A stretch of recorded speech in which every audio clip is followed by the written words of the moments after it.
From Pacifica, this is Democracy Now! This continent no longer confronts the specter of communism. But today we're in the West, and we have to say there are dire threats to our security and to our way of life. You see what's happening out there. They are threats. We will confront them. We will win. In a major speech in Poland, President Trump says Western civilization is at stake. He was often cheered by supporters of Poland's right-wing government who were bussed into the speech.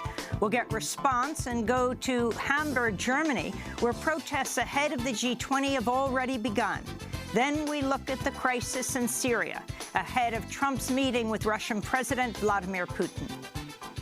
We note in particular that the intensification of airstrikes, which have paved the ground for an SDF advance in Raqqa, has resulted not only staggering loss of civilian life, but has also led to 160,000 civilians fleeing their homes and becoming internally displaced. We'll speak to Abdulaziz Al-Hamza, one of the founders of Raqqa, is being slaughtered silently. All that and more coming up.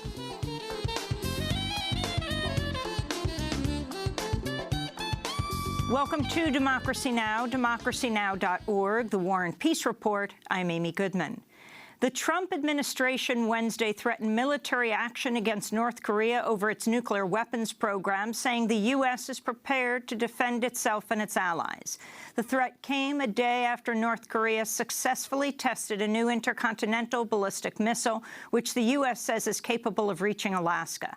This is U.S. Ambassador to the United Nations, Nikki Haley, speaking in an emergency meeting she called of the UN Security Council.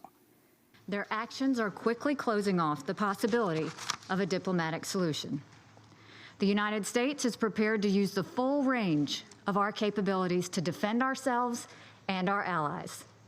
One of our capabilities lies with our considerable military forces. We will use them if we must, but we prefer not to have to go in that direction. Haley said the U.S. would soon propose new sanctions against North Korea, adding the U.S. is prepared to, quote, go our own path if UN members don't agree to its terms. Meanwhile, Russia and China urged restraint. Russian Ambassador Vladimir Savrenkov called on the U.S. and South Korea to stop large-scale joint military exercises while urging North Korea to halt tests of missiles and warheads. He also called on the U.S. to dismantle the THAAD anti-ballistic missile system. The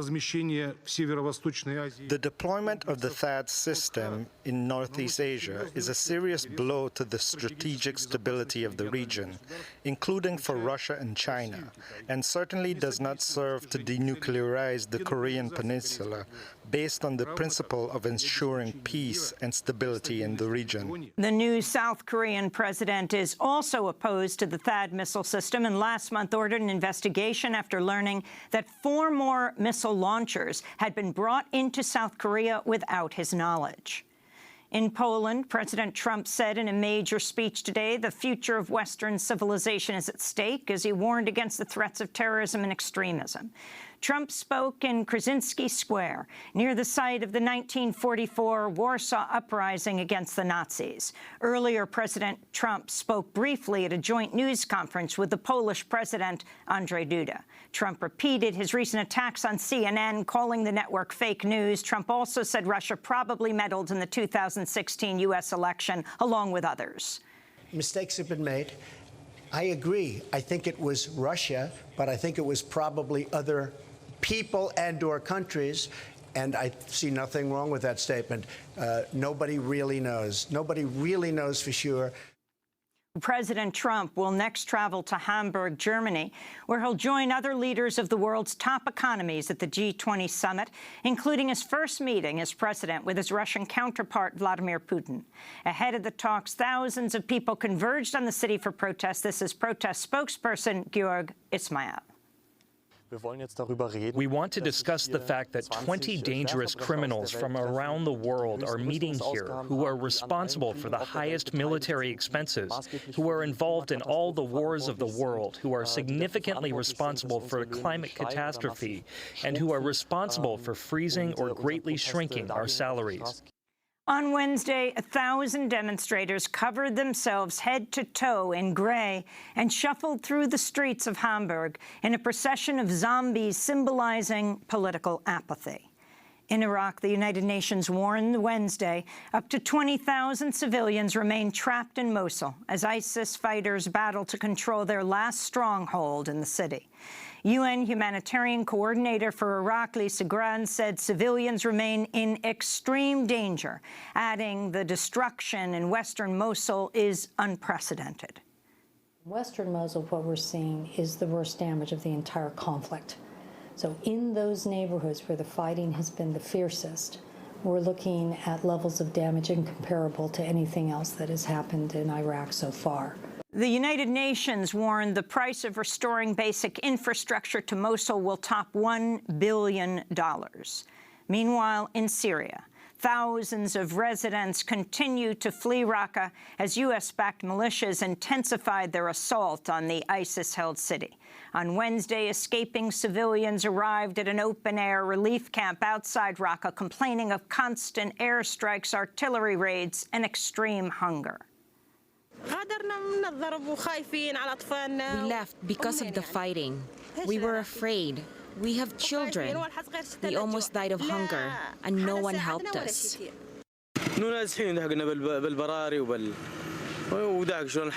We are displaced now, and we live in the open air. These are our house belongings. We just managed to get them today. This is what we have. These are the last things we owned in the house. Some 200,000 people have been displaced from Raqqa, with more expected to flee as fighting intensifies. U.S.-led airstrikes have killed hundreds of residents in what UN investigators have called a staggering loss of civilian life. We'll have more on Raqqa later in the broadcast. In Venezuela, dozens of supporters of President Nicolas Maduro stormed the National Assembly Wednesday, attacking opposition lawmakers with rock sticks and firecrackers. Video from the chaotic scene showed 2 members of the assembly with blood running down their faces. At least 7 lawmakers were reportedly injured. Speaking at a military parade celebrating the anniversary of Venezuela's independence, President Maduro condemned the violence. At the door and in some of the gardens and hallways of the National Assembly, there were incidents of unrest and violence. I absolutely condemn these acts. At least 90 people have died during weeks of political turmoil in Venezuela as opposition protesters hoping to topple President Maduro have set up checkpoints, staged massive protests, and assassinated a judge who jailed an opposition leader. Meanwhile, a Venezuelan police officer who led a helicopter attack last week on the country's Interior Ministry and Supreme Court released a new video Wednesday vowing a second wave of attacks. Oscar Perez apparently recorded the video from behind after abandoning his helicopter during his escape. There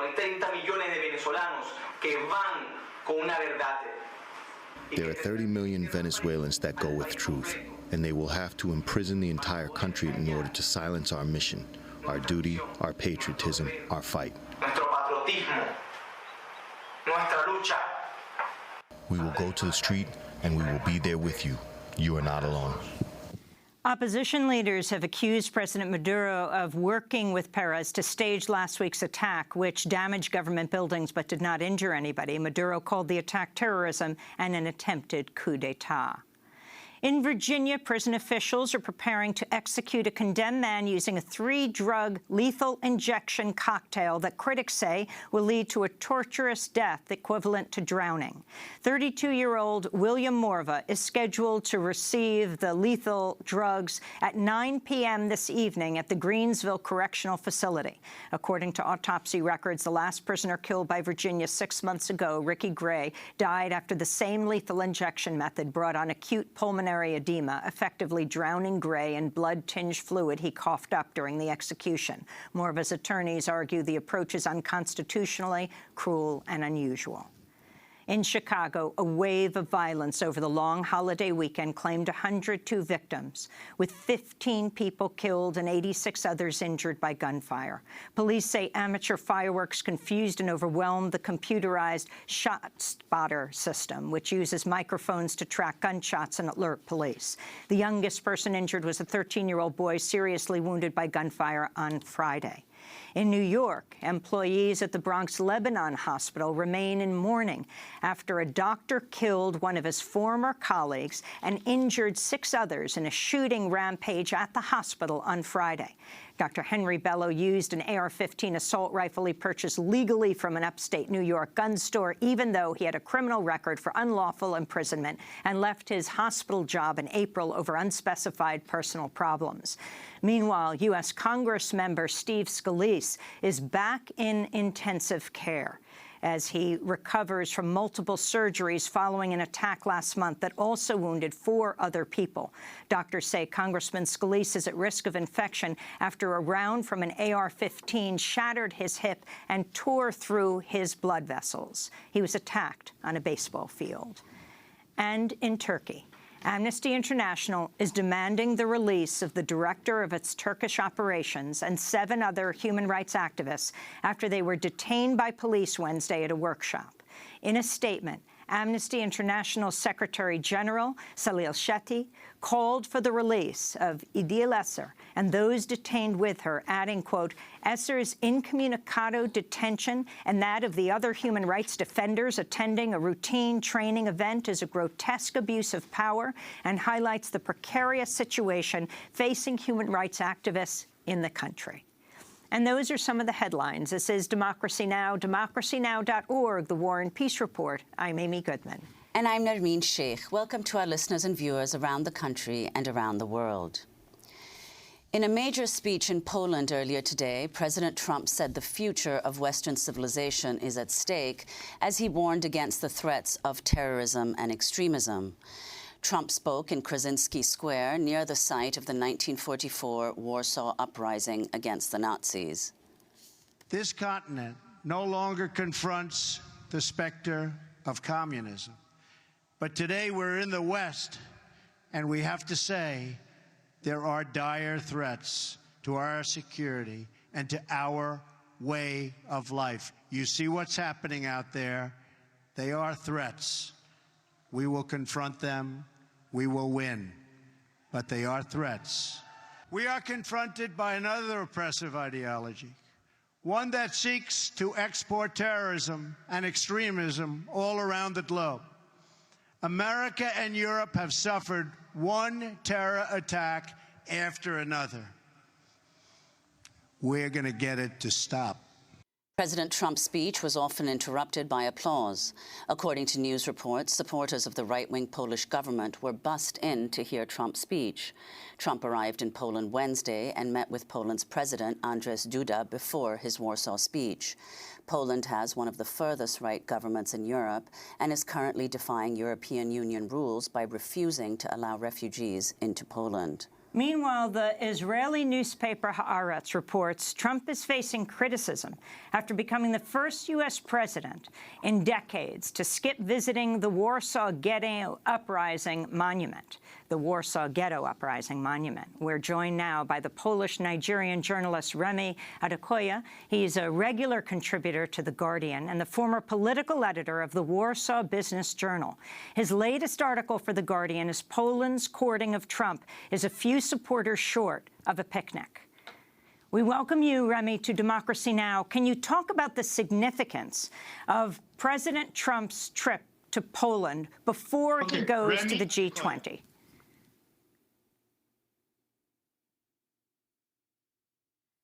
Remi, were you able to hear that question, talking about the significance of President Trump's trip?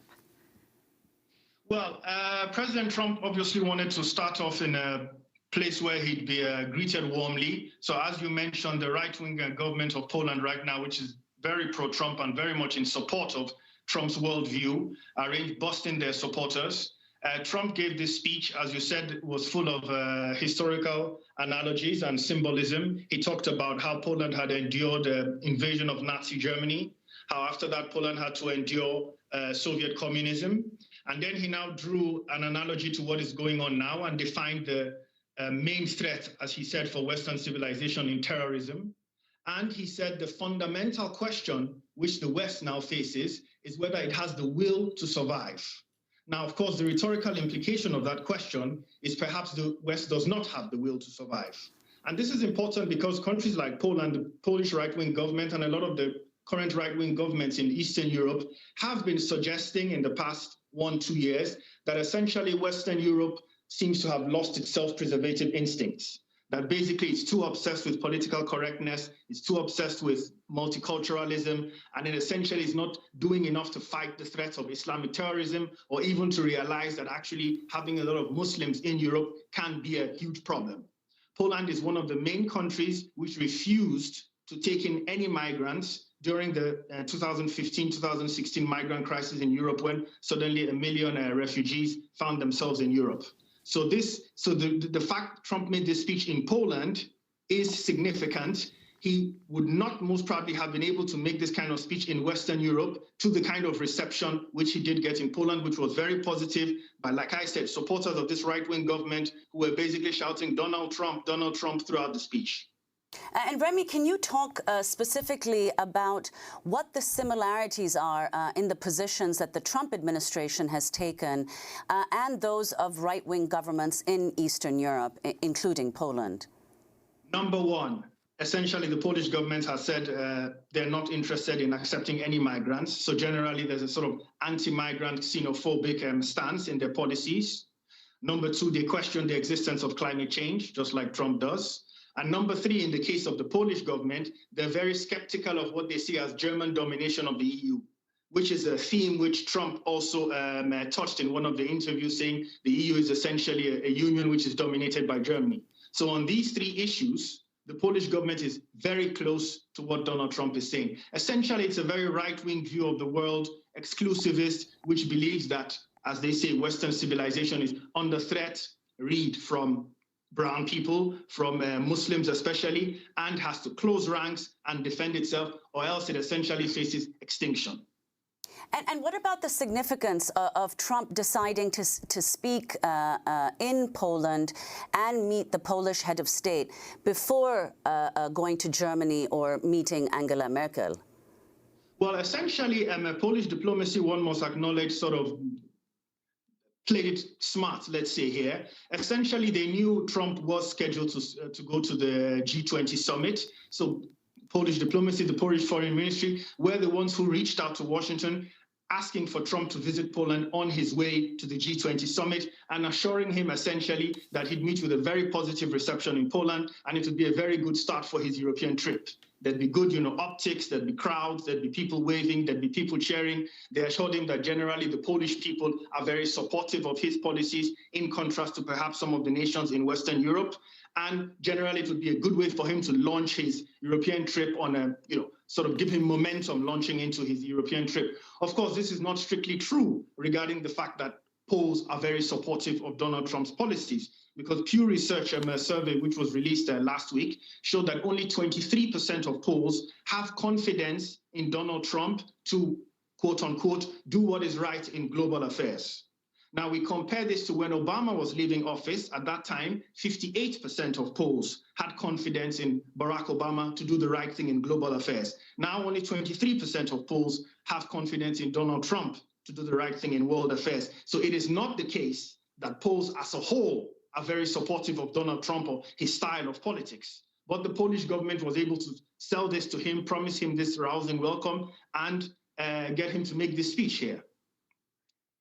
Remy Adekoya, can you talk about your own story as a Polish Nigerian? Yeah. What specifically were you thinking about? Your background. Well, my background, my dad was Nigerian and my mom was Polish. I was born in Nigeria, lived there for the first 17 years of my life. Then I moved to Poland in 1995 as a student and living there for since then, essentially. Now I shuttle between the UK and Poland. And yes, that's it. I've seen the changes in Poland. When I arrived in Poland, the country was just 6 years out of communism. There were very few foreigners in the country, as you can imagine, definitely very few black people. Things weren't always very pleasant. With time, things improved regarding the treatment of foreigners and treatment of black people. I mean, there was a time in the mid to late 90s when you could hardly walk on the street without hearing a racial insult hurled at you. But towards the early 2000s, so some 10 years after the end of communism, and when Poland joined the EU finally in 2004, the economy improved and people's moods generally improved. Poles got a little bit more used to seeing foreigners on the streets. Those kind of, let's say, racial insults just hurled on the streets just like that stopped, and things improved vastly. Unfortunately, since this government came back in, the current Polish government in 2015, they used the migrant crisis of 2015 when there were 1 million refugees essentially within Europe's borders looking for where to go. They used that crisis to scare Poles into essentially making the argument that, look at what is happening in France, look at what is happening in countries like the UK. They've got terrorism there because of all these Muslims who are there. Do we want that? Obviously, we don't. So we can't allow them, the EU, that is, to push on us, these migrant refugees, these Muslims, and tell us that we have to take care of them, because essentially, not all Muslims might be terrorists, but some of them definitely are, so why take the risk? And since then, for the past 2 years, there's been a concerted propaganda effort to scare Poles into believing that essentially accepting a few thousand Muslims is essentially inviting terrorist attacks. An example of showing you how, it's this propaganda which has changed the mood a lot. In 2015, at the beginning of the migrant crisis, when Poles were asked whether Poland should accept some of the migrants, it was roughly 50-50%. A slight majority said Poland should accept migrants, 51-52%. A couple of months ago, 2 months ago, after 2 years of this government's propaganda, right now 75% of Poles are against accepting any migrants. So you see here the work, you see the effect of the propaganda in just within 2 years. Let me ask you about the speech that President Trump just gave in Warsaw. That's being billed as a major address. He actually spent a good amount of time talking about the Warsaw Uprising. He wasn't talking about the Warsaw Ghetto Uprising. In fact, as far as I could see and listen, I don't think he referred to the Jewish ghetto at all.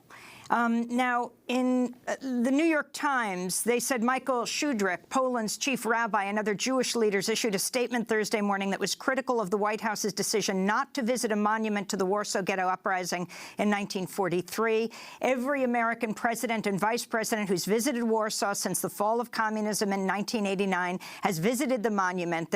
He said, "We deeply regret that President Donald Trump, though speaking in public barely a mile away from the monument, chose to break with that laudable tradition alongside so many other ones." So he spent time talking about the Warsaw Uprising by the Polish Home Army, but not about the Warsaw Ghetto Uprising. And from what we heard, from what we journalists heard from our sources, the Polish government had a significant amount of input into that speech which Donald Trump gave.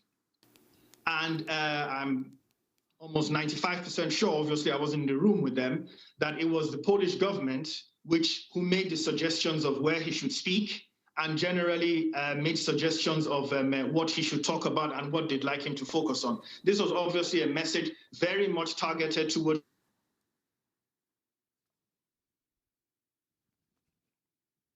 very much targeted to, Remy, sorry, we just missed those last words. You said very much targeted to.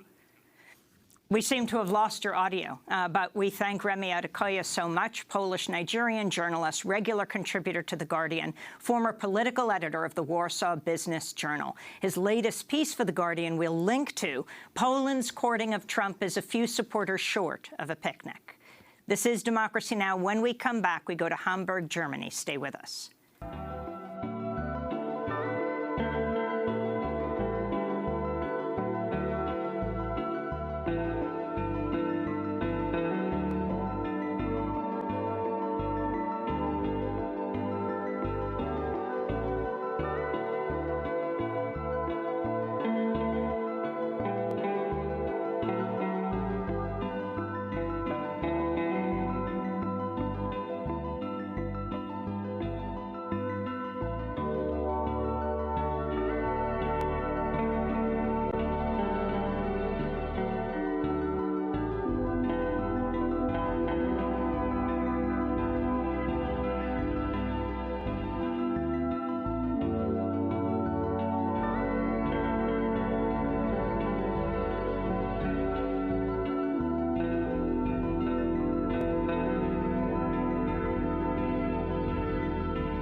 Europe by Scott Gilmore. This is Democracy Now!, democracynow.org, the War and Peace Report. I'm Amy Goodman with Nermeen Sheikh. We go now to Hamburg, Germany, where thousands of protesters are expected to attempt to disrupt the G20 summit, where President Trump is heading next. On Wednesday, anti-G20 protesters danced through the streets of Hamburg under the motto, Lieber tanz ich als G20, meaning I prefer to dance than G20. Wednesday's protests come after actions earlier in the week when German police attacked protesters with water cannons as thousands demonstrated against the summit and Trump. The summit is seen by the protest groups as centered around exploitation of people and global resources. This is protester Cesar Henning. I don't like how the police treat normal people. For example, the water cannons yesterday were completely unnecessary. The atmosphere was peaceful. In general, I think it's really bad that the G20 summit is being held in Hamburg. I'm not a radical left-winger or anything, but I think the police provoked the people and encouraged violence on the streets. They almost wanted to be violent. Said around 7,500 people took part in the protest. Organizers put the figure at 18,000. For more, we go to Nick Dearden, director of the Global Justice Now. The group released a statement that said, campaigners tell the G20 your model is broken, only radical reform can undermine Trump. Nick, welcome to Democracy Now! From Hamburg, from coming off the streets to talk with us. Talk about why the protests are happening at the G20. I think there's two reasons. I mean, one, people here in Europe don't want Donald Trump or the other right-wing populist leaders that are coming into their country. But I think there's something more than that, which is the very policies which caused Trump in the first place, the neoliberal free market policies that we've seen year after year after year. Exactly those policies are on the agenda of this G20. And so the G20 leaders like Angela Merkel, the leader of Germany, they've said, well, we need globalization to work for everybody. We realize there have been mistakes and things have gone wrong. But actually, the policies they're putting forward are the same tired and broken policies that they've put forward for the last 20 or 30 years. And so many people here are saying, if we want to undermine the ideas, the values, the policies of Donald Trump, we need something radically different. And indeed, one of the best-selling dailies here, Der Spiegel, this morning, its lead article said, we need a radical set of policies, and these 20 people are not the people to express or implement those policies. And Nick, can you describe the scene in Hamburg? How many protesters are there? And what do you expect will happen tomorrow when the summit, G20 summit, opens? Well, last night I was on the disco protest you talked about, which had a lot of glitter, disco balls, glittery anti-Trump flags. Really exciting, really young, really enthusiastic protesters. The night before, the police had been a lot more provocative. But I mean, you're certainly talking about many, many, many thousands of protesters so far. One of the theories being put forward here is the police are being particularly provocative in order to put people off coming to the really big protests that are going to happen tomorrow and Saturday. And that may indeed be already working. A lot of people who have got kids in kindergartens here and so on are saying they're not going to bring them into the city tomorrow because they're so scared about what's going to happen. But actually, I'm here at the counter summit, if you like, where we're talking about how to build an alternative world. The background noise is the noise of activism. And everybody here is extremely thoughtful. We're having many debates about the kind of world that we actually want to see, as opposed to the G20 world that's being created.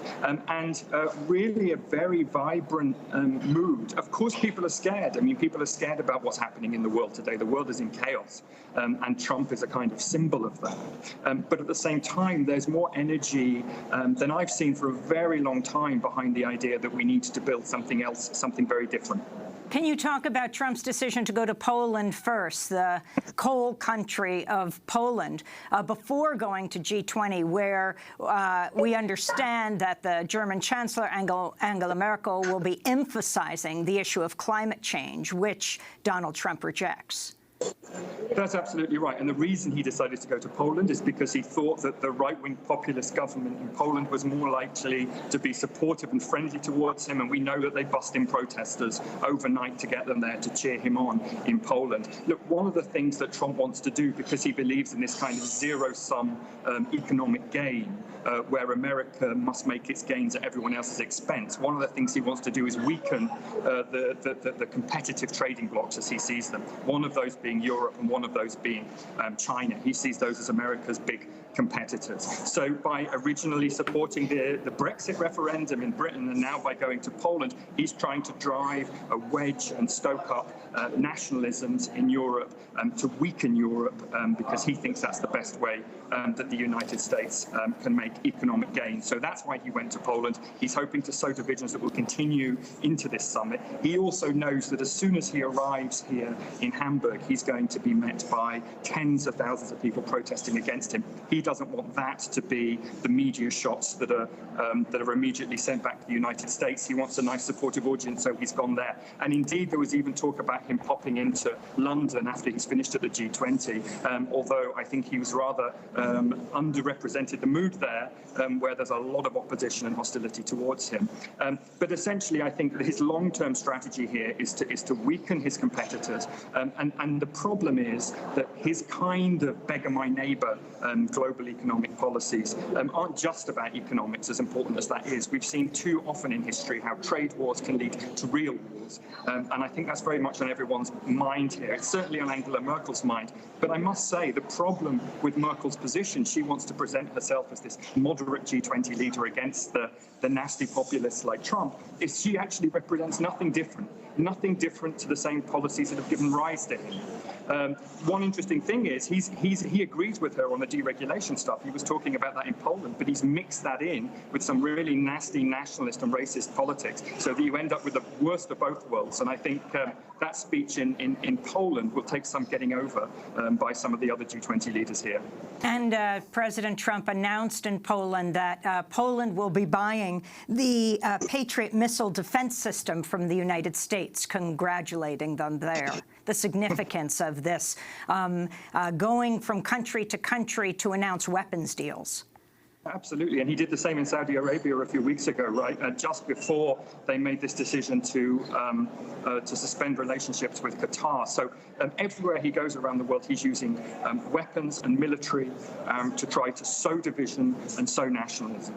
And this is one of the things that I think the protesters here, the campaigners here, are eager to try and avoid. One of the things we want to do, and we've got American citizens here alongside us at this conference, is to create a world based on cooperation, a better understanding of each other, and a world that can work in the interests of the many, not the few. And I think that's coming very clearly, and we'll need to reaffirm that in the years ahead, because the direction that Trump's going in with some of these policies is very, very dangerous to the future, not just of the United States, but the whole world. And Nick, could you explain really the significance of the G20 summit, who's involved, what heads of state, and why it's so significant? What are the issues on the table that heads of state who are members of the G20 will be deciding? Sure. So we used to have the G8, the 8 most powerful countries in the world that came together once a year in order to make decisions that affected the whole world. And that forum was set up broadly because world leaders at that time didn't want to discuss these things in a more democratic and sovereign forum like the United Nations. They wanted to undermine those global cooperation forums. That's why they set up things like the G8 to control energy supplies and so on. The G20 was when, during the financial crisis, the G8 realized that actually they needed to bring more countries on board if they were going to hold sway in the world. So they brought extra countries on board, like Saudi Arabia, like Argentina, like Turkey, like Mexico. But they still represent the most powerful leaders on Earth, and they discuss everything from the global economy to terrorism to aid and development, to migration, the big issues that affect everybody in the world. Now, of course, with Donald Trump, and also some of the other nationalists who are going to be here, like Erdogan of Turkey and so on, you have a breach in the unity of those global elites. They don't agree with each other anymore. And so this is going to be a very different G20 to any that we've seen before, because normally they come out with a nice communique, a nice statement that kind of says, yeah, we're really worried about all this stuff, but we're going to continue with these policies that benefit big business, the market knows best, all the stuff we've seen for so long. But what you're going to find with this summit is a really serious disagreement. And one of the big concerns that Angela Merkel has is that they don't come out with any meaningful communique at all. She's going to be talking about free trade, migration and climate change. We know that she doesn't agree with Trump on any of those issues. So you're going to see, this is probably the most significant G20 there has ever been. Because you really have a global elite divided on itself as to the best way forward. And we'll be watching in the coming days to see what comes out of that. But I think one of the big feelings here in the Counter Summit is as long as those global elites are divided in the way forward, as long as we know that they don't have the solution to the world's problems, the people need to take center stage, because it's only mass movements of people at this moment that can avert the catastrophe of runaway climate change or military buildup. Nick, let's go back to President Trump speaking today, just minutes before we went to broadcast in Warsaw, Poland. The fundamental question of our time is whether the West has the will to survive. Do we have the confidence in our values to defend them at any cost? Do we have enough respect for our citizens to protect our borders? Do we have the desire and the courage to preserve our civilization in the face of those who would subvert and destroy it? We can have the largest economies and the most lethal weapons anywhere on earth. But if we do not have strong families and strong values, then we will be weak and we will not survive. Nick Dearden, can you respond to President Trump from where you are in Hamburg, Germany, in the midst of an activist space, in the midst of the G20 protests, with the G20 just about to meet tomorrow? I mean, it's a really chilling message that reminds many people here, look, we're in Germany, so reminds many people here of the catastrophe that the world went through in the 1930s. His talk of closing borders, of might is always right, of divisive nationalism is very reminiscent of the kind of politics we've seen in the past, and that should chill all of us. One of the things, though, that I think that Trump's going to find when he gets here is that the protest movement in the street actually is extremely optimistic, extremely hopeful, extremely lively, extremely diverse. And that's the only kind of movement that can beat Trump's message at the end of the day. You know, Merkel's attempt to say business as usual, everything must just go on as it was before, and that's how we'll defeat Trump. That's not going to work. We need radically different solutions, because, of course, what Trump's playing on is the fear, the poverty that's been created, the inequality that's been created, the racism that's been created by these free market policies over the last 20 years. And, you know, Trump, for me, is like a kind of poison that seeps in to the million different cracks in our global economy, in our broken society. And we've got to mend that society if we're to do anything about Trump. Well, we want to thank you, Nick Dearden, for joining us, director of the Global Justice Now, the group releasing a statement titled "Campaigners Tell the G20 Your Model is Broken, Only Radical Reform Can Undermine Trump." We'll be going back to Hamburg tomorrow with the meeting of the G20. This is Democracy Now! When we come back, we'll be joined by one of the founders of Raqqa is Being Slaughtered Silently. Stay with us.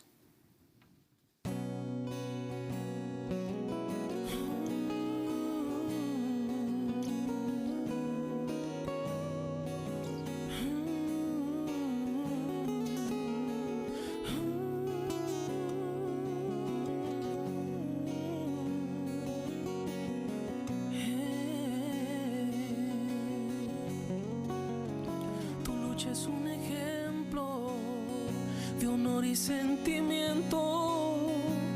tierra y su flora, con pena hoy te llora, el río te extraña, su bosque y cada hoja, tu gente hoy te añora. El viento es la consigna de cada ser que aboga, clamando por justicia, justicia que demora, que algún día de llegar todo tiene que cambiar por tu legado inmortal. A tribute to Berta Cáceres by singer and composer Liam Rivera. Berta Cáceres, the indigenous environmental leader who was murdered in Honduras, her daughter Bertita Cáceres was just the victim of an assassination attack. And you can go online at democracynow.org to see our conversation with her from her home in La Esperanza, Honduras. This is Democracy Now!, democracynow.org, The War and Peace Report. I'm Amy Goodman with Nermeen Sheikh. We turn now to look at the crisis in Syria one day ahead of President Trump's meeting with Russian President Vladimir Putin in Hamburg. Their meeting comes as thousands of Syrians continue to flee Raqqa as U.S.-backed militias intensify their assault on the ISIS-held city. Some 200,000 people have been displaced from Raqqa, with more expected to flee as fighting intensifies. U.S.-led airstrikes have killed hundreds of residents in what UN investigators have called a, quote, staggering loss of civilian life. Reports say as many as 50 airstrikes were hitting Raqqa each day. U.S.-backed forces expect the fight to oust ISIS from its de facto capital to take at least 3 months. According to the Syrian Network for Human Rights, more than 5,300 civilians have been killed in Syria this year. This includes over 1,000 killed in airstrikes by the U.S.-led coalition. On Wednesday, escaping civilians arrived at an open-air relief camp outside Raqqa, complaining of constant airstrikes, artillery raids, and extreme hunger. We left because of the fighting. We were afraid. We have children. We almost died of hunger, and no one helped us.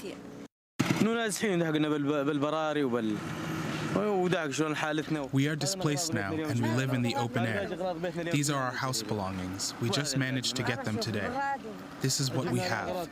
These are the last things we owned in the house. We're joined right now here in our New York studio by Abdelaziz Al-Hamza. He's a Syrian journalist and activist, co-founder and spokesperson for Raqqa is Being Slaughtered Silently. The group was formed in 2014 to document the abuses of the so-called Islamic State after the militant group took over the city of Raqqa. Welcome to Democracy Now!, Aziz. We have seen so many of the videos put out by your group. If you can start off by talking about what is the situation in Raqqa right now? I mean, you have Donald Trump and Vladimir Putin expected to meet tomorrow for the first time in Hamburg at the G20. Top of their agenda is Syria. What is actually happening on the ground? Yes, like what's going on in Raqqa, that there are thousands of airstrikes are bombing, targeting the city daily, and it's by the international coalition led by U.S., and there are SDF militias supported and funded by U.S. is trying to take over Raqqa from ISIS. So the clashes right now in the city center, most of the, in the beginning of this year, from January to June, most of the people who've been killed, they got killed by the international coalition airstrikes. 1,454 people have been killed, mostly by U.S. airstrikes. At the same time, ISIS still doing human rights violation. There are no services in the city, no electricity, no water. People are suffering. There is no way to escape from the city or flee the city. Some people were lucky to escape last couple of weeks. Right now, it's so hard, and people, even when they're trying to go to the river to get some water, they've been killed by the airstrike. So, I mean, I think people would be very surprised to hear this, because when they hear the name of the city Raqqa, they always hear ISIS stronghold. So when they hear people are dying, they would think it's at the hands of ISIS. But right now you're saying it is the U.S. coalition airstrikes. Yes, so in June, like 358 people have been killed, like 177 by the airstrike, by the U.S. airstrike, 118 by SDF, supported and funded by U.S., and 60 by ISIS. So when we're talking here, like most of the people are getting killed like by the U.S. airstrike. So the airstrike is not careful. They randomly bomb the areas, and even like they started to target like civilian cars. So there is like no water at all in the city. So people they're going to the river to get their water, and even when they tried like to get water, they've been killed. So the thing, like people there are like not only suffering by ISIS, they are suffering like from all the sides, and like especially by the airstrike recently. And Aziz, could you explain who the SDF militias are and why the U.S. is backing them, and what their specific role in Raqqa has been in these last months? Yeah, so SDF like established in 2014 to defeat ISIS from some areas. So they are mostly YPJ, Kurdish militias group, and some other Arab brigades and some minorities like Turkmen, but it's led and controlled by YPJ. So the U.S. is using them as a tool, to defeat ISIS from some areas. And it started like with Kobani, and because like those groups are Kurdish and they were trying to protect their areas, and later on they were pushed to go and defeat ISIS from other places like Manbij and recently Raqqa. And what about the fact, Aziz, as we've been talking about, the fact that the U.S.-led coalition has led to this extraordinary loss of life among civilians in Raqqa?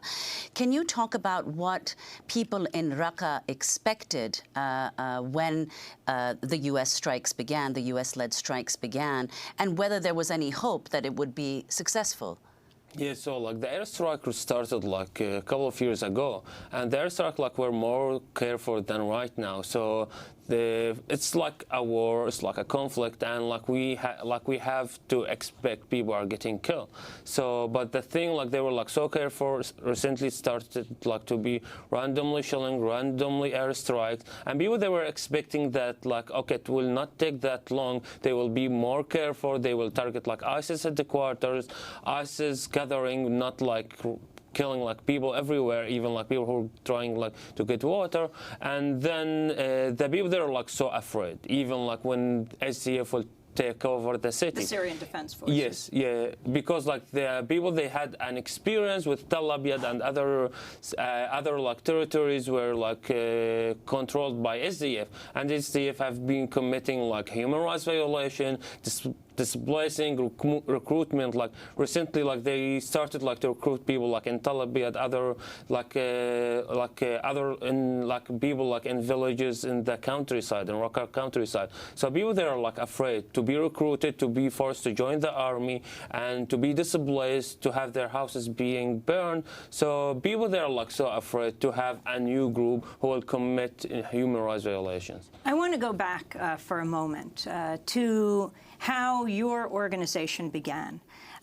You are the co-founder of Raqqa is Being Slaughtered Silently. Take us back a few years and how you got involved. Yeah, so like my colleagues and I, like we started to do these activities when the Syrian Revolution started in 2011, and we started to be activists. And then when ISIS came and took control of our city, I was forced to leave because ISIS discovered my identity. And, yes. But talk even before ISIS. You were, Raqqa was a site of protest against Assad, yes, the like president. talking before ISIS, like Raqqa joined the revolution early in the beginning. There were like many demonstrations all the time. And like in March 2012, so there were like 300,000 protesters in the streets. Later on, Raqqa was the first liberated city from Assad control, and then like in Like in a couple of weeks, there were like more than 40 society organizations, local and provincial councils. There were like the university schools started to run again, started to be a normal life, even with Assad airstrikes, until like January 2014, when ISIS took over the control of the city. So my colleagues and I, we decided to complete our work to be not only against Assad, to be against Assad and ISIS at the same time. And back that time, no one have heard about Raqqa, about ISIS. So we decided to start our organization to draw the attention of the international community, international media about what's going on in Raqqa, because ISIS did the same thing as the Syrian regime. They prevented like all the media most of the media organization to enter the country and cover what's going on, and with ISIS they prevented all of them. Well, can you explain though, Aziz, how you say that Raqqa was the first city to be liberated from Assad government control? Where did ISIS come from? How did ISIS take over where the Assad government left off? Yeah, so they arrived like after Raqqa was liberated, there was like vacuum in power. So there were like many groups, and 10 fighters, they came from Iraq, so they were like Islamic State in Iraq, and then al-Baghdadi announced that thing. So ISIS is not a new thing. It's like a union between Islamic State in Iraq and Nusra Front, like Al-Qaeda part in Syria. So they came together, they gathered together, and they established ISIS. Well, I'd like to go back to ask about the origins of ISIS, both in Iraq and in Syria. Kofi Annan, the former UN Secretary General, spoke at the Munich Security Conference in 2015. He suggested the US-led invasion of Iraq created the Islamic State. The second and much more proximate cause of the instability we are witnessing today was the invasion of Iraq in 2003. I spoke against it at the time, and I'm afraid my concerns have been proved well-founded. The folly of that fateful decision was compounded by post-invasion decisions, the wholesale disbandment of security forces, among other measures, poured hundreds of thousands of trained and disgruntled soldiers and policemen onto the streets. So that's former UN Secretary General Kofi Annan speaking in 2015. So Aziz, can you respond to what he said about the origins of ISIS and what you think will happen in Raqqa once ISIS is routed from the city? Yes, so for sure, like Iraq war, like provided an environment like to have ISIS and other groups. So there was like a vacuum in power. The same thing what happened like in Raqqa. So there was like not a real government to run and control everything in the country. So all that things helped to create these kind of extremism groups, or like provided like a good environment to the extremists to come to Iraq. And later on they started to grow like day after day. And the same thing like happened in Syria. There was like a vacuum in power. It was like a huge spaces and were controlled without any government, without not a real or like a real government. So that helped to create that thing. And like we had like Al-Qaeda before Raqqa was liberated, and that also helped. So other things started with Taliban, turned to Al-Qaeda, ended up with ISIS. So that's the same thing, like what will happen like in Raqqa if when ISIS will be defeated. So the thing, like all the governments are focusing on how to defeat ISIS by arms, so like to defeat ISIS as an organization. So for us, like ISIS is an idea, and as I said, it started with Taliban and ended up with ISIS. So no one was focusing on defeating the idea. So if they will defeat ISIS only as a group, so we have like a whole generation of children who've been living with ISIS for like 3 years, and in Raqqa there was like no satellites, no TV channels, there was like no access to the information. So people, they were stuck with ISIS propaganda. So if the international community will not work on defeating the idea of ISIS or the idea of extremism, we will end up with a new kind of groups will be like worse than ISIS in the future. So we are afraid about the next generation. So that's the thing, like no one was focusing on defeating the idea. I want to go to a clip of the new documentary, City of Ghosts, about your group. Raqqa is being slaughtered silently. At first glance, they seemed like other militant groups. But we soon realized that this group was unlike anything the world had seen before.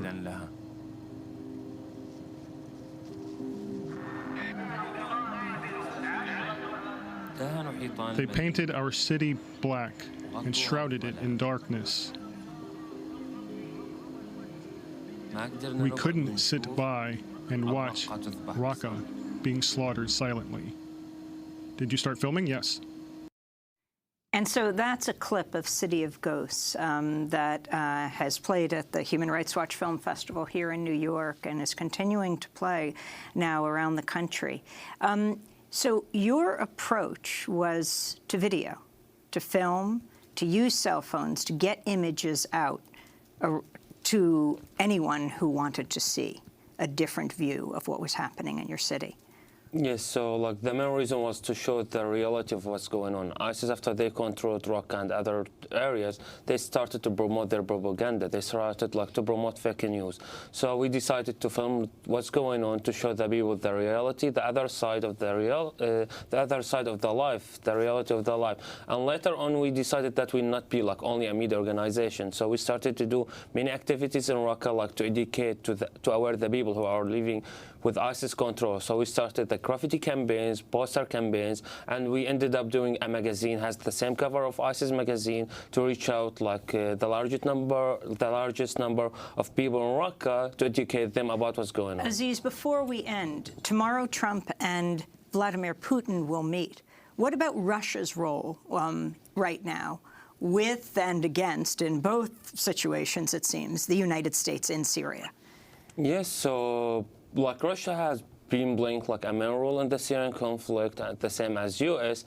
Russia, like before in 2016, killed people more than anyone, especially in Aleppo, and they're in charge of fighting extremism, and they were killing civilians all the time. So now the numbers being killed, more are being killed by the United States and Russia than by ISIS. Yes, so the thing right now, like it would be great if we'll have like a non-fly zone. We've been talking about non-fly zones when the revolution then turned to conflict started. So we were asking to have like a safe area to the civilians to go there and stay in case they want to be out of this conflict between all these countries. It's not a local issue anymore. It's like a proxy war between like Russia, US, Iran, Hezbollah, thousands of groups, tens of countries are fighting each other in Syria, and every one of them has like interest in Syria. So we want to have like the Syrian people out of it. So right now, like the Syrian people, they want to just survive. All what they are thinking about how to be alive for the next day, and they don't care about these like international conflicts that are taking place in Raqqa and Syria. Well, I want to thank you so much for being with us. Abdelaziz Alhamza is a Syrian journalist and activist, co-founder and spokesperson for Raqqa is Being Slaughtered Silently. And that does it for our show. Democracy Now! Produced by Mike Burke, Dina Guzder, Nermeen Sheikh, Carla Wills, Laura Gottesdiener, Sam Malkoff, John Hamilton, Robbie Karen, Hani Masood, Navarina Nadura. I'm Amy Goodman with Nermeen Sheikh. Thanks so much for joining us.